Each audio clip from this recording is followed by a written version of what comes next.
Bismillahirrahmanirrahim. Ustaz, boleh setelah sholat witir nanti saya sholat tahajud? Boleh. Boleh itu. Kalau ada ustaz bilang tak boleh, sholat aja. Boleh. Siapa yang mendirikan qiyamul lail imanan wahtisab? Ihtisab itu artinya menghitung-hitung dosa. Setelah kita hitung-hitung, sebelum terbit fajar itu, wabil asharihum yastaghfirun, banyak beristighfar. Mau tidak kujelaskan padamu yang lebih indah dari itu semua? Siapa yang mengerjakannya, dia mendapat surga yang mengalir di bawahnya sungai-sungai. Bismillahirrahmanirrahim. Assalamualaikum warahmatullahi wabarakatuh. Innal hamdalillah nahmaduhu wa nastaghfiruh wa na'udzu billahi min shururi anfusina wa min sayyiati a'malina wa nusalli wa nusallimu ala habibina al-mustafa wa ala alihi wa ashabihi al-wafa. Yang saya hormati Bapak Ketua BKM dan seluruh perangkat dan jajarannya, Bapak, Ibu-ibu yang pada malam hari ini tetap semangat. Temanya dikasih oleh Pak BKM lumayan sulit lagi. Maksudnya sulit diamalkan, tapi enak dibicarakan. Memang agama ini sering begitu. Banyak yang enak dibicarakan, tapi sulit dikerjakan. Makanya banyak kita ini bisa bercerita tentang agama, tapi pas prakteknya baru bingung. Malam ini juga begitu. Luar biasa ini Pak BKM mengasih tema-tema yang menghentakkan pikiran. Oleh sebab itu saya akan coba cerita 15 menit tentang masalah ini. Temanya Ramadan, bulan Qiyamul Lail. Bapak Ibu yang saya muliakan, apa itu Ramadan sebenarnya? Kan sering kita sebut-sebut. Apa itu sebenarnya Ramadan itu? Artinya itu apa? Mungkin ada 100 kali kita sebut dari satu Ramadan sampai malam ini. Bisa jadi kita belum tahu artinya itu apa. Yang penting kita sebut. Ramadan bisa berarti panas. Itu artinya. Kenapa? Dulu dan bisa jadi sampai sekarang, ketika disebut nama bulan ini, cuacanya lagi panas, luar biasa panasnya. Di mana itu? Di negeri Arab. Mungkin kita rasakan juga ini di kota Medan ini, beberapa hari ini, tapi ditambah dengan hujan, agak ekstrim. Artinya panas. Itu makna yang pertama.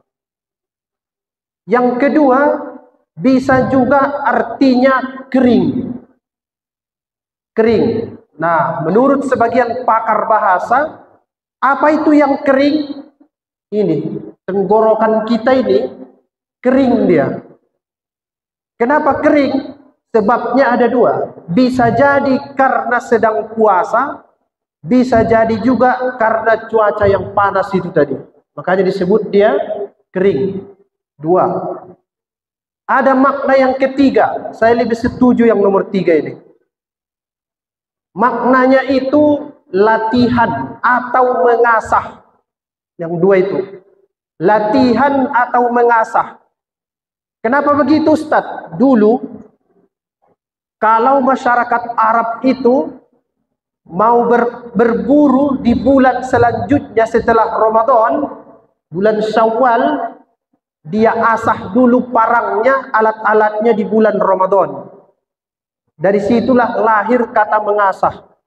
Tapi pakar-pakar Islam menyebut bukan itu makna yang dimaksud. Yang dimaksud adalah mengasah jiwa manusia supaya semakin dekat dengan Allah Subhanahu wa Ta'ala. Saya kira itu yang kita lakukan sekarang. Caranya bagaimana Ustaz? Siam. Apa itu siam? Imsak.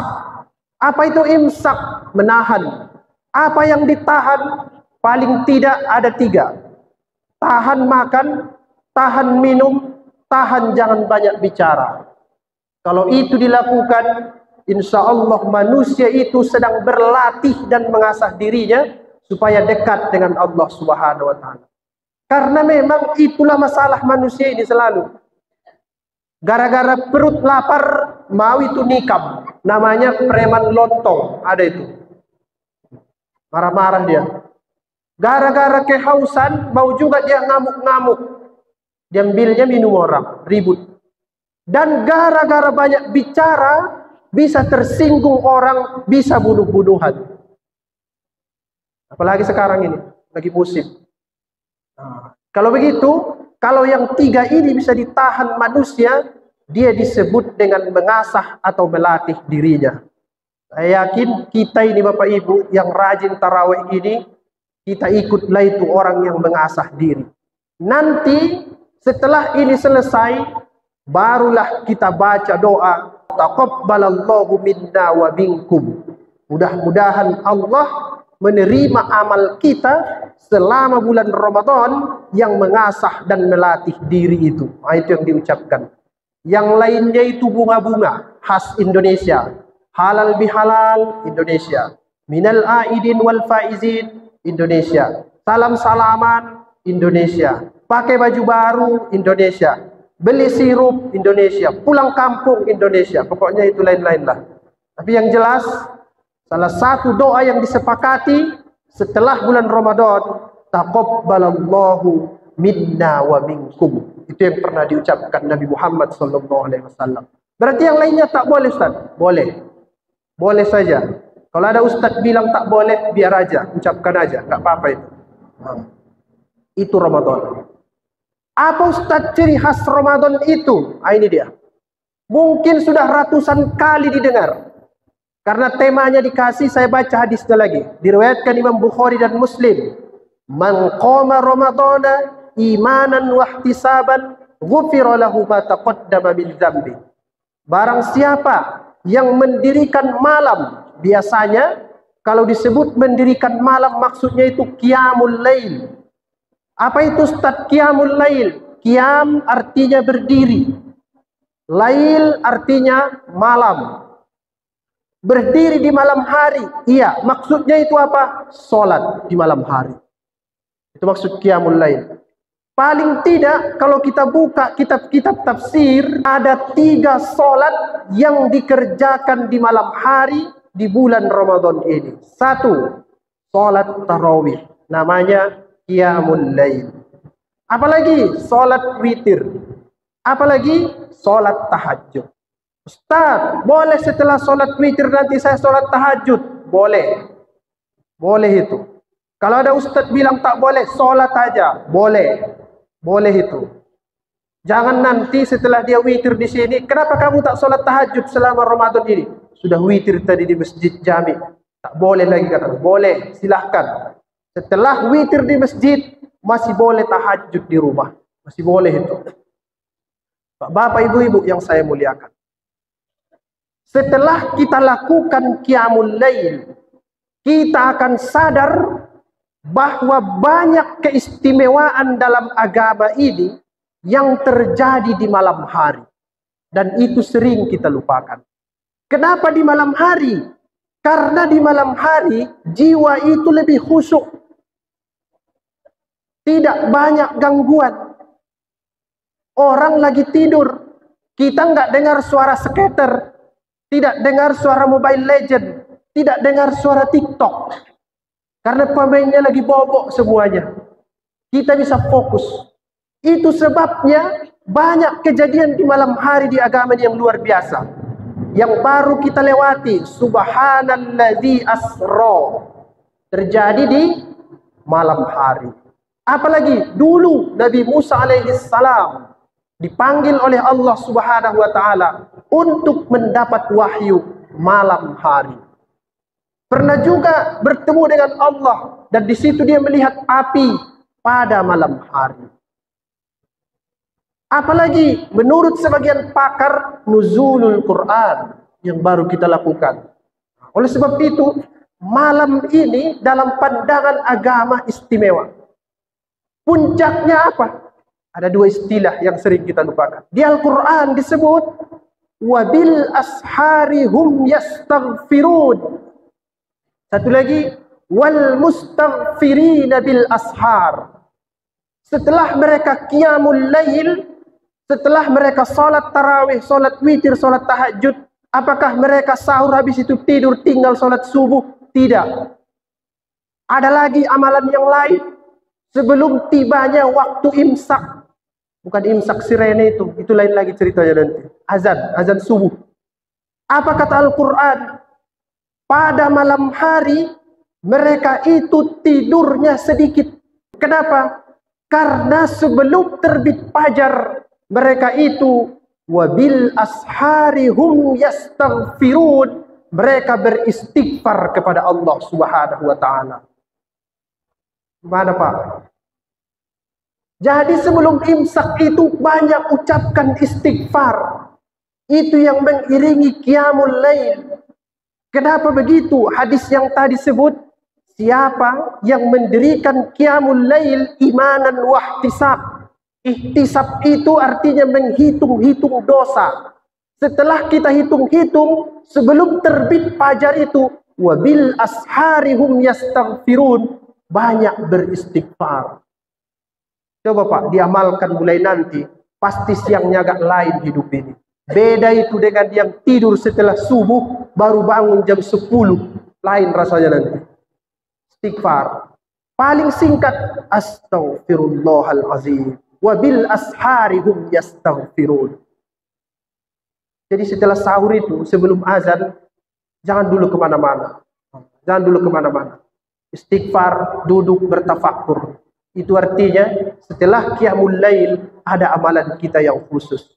Di dalam Al-Quran disebut bahwa manusia itu sangat cinta kepada anak laki-laki, kepada anak perempuan, kepada harta yang melimpah, kepada emas dan perak, kepada kendaraan yang indah. Semua itu perhiasan dunia. Mau tidak kujelaskan padamu yang lebih indah dari itu semua?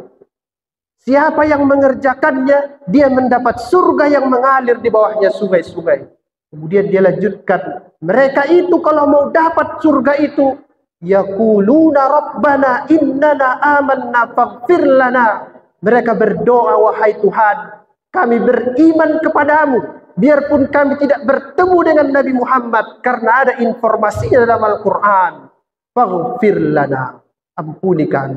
Setelah itu, mereka puja sifat as-sabirin, was-sadiqin, wal-qanitin, wal-munfikin, wal-mustaghfirin bil ashar. Mereka itu orang yang benar ucapannya.